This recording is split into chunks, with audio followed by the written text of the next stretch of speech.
This AI-powered defense system now supports Ukrainians on the battlefield.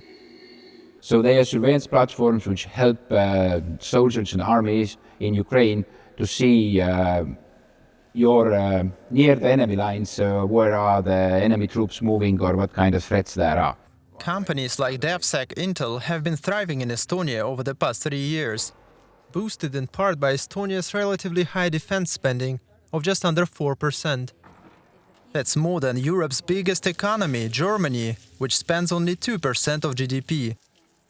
But the tiny Baltic nation wants to send a signal to its neighbor, Russia. In Europe, but in all over the world, to be honest, the geopolitical situation is quite intense. And Europe definitely has to put more money into their defense, not only the eastern border of European Union or even NATO. Estonia's Prime Minister says the country aims to meet US President Donald Trump's call for NATO countries to increase their defense spending even further to 5%.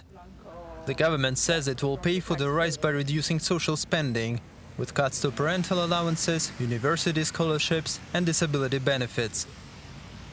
5% of Estonia's GDP is about 2 billion euros, a huge amount for a country whose economy has been shrinking in recent years. But what do Estonians make of these new costs? We'll have to find the money.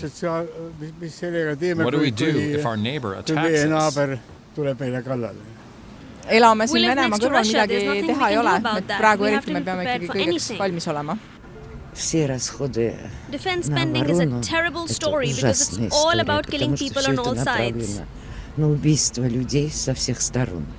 Ma usun, et nad vast leiavad mingisuguse koha, kus kärpida, kus loodetavasti teeb kahju kõige vähemale hulgale inimesele, aga paratamatu on see, et You can do 5%, but please make sure the funds are generated as well.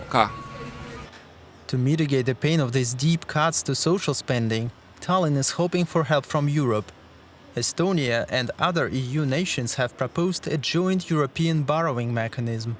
But for Europe, actually, we can see that one of the possibilities is the defense bonds. We actually see altogether what kind of different technology or ammunition or weaponry we need, and we can procure it all together.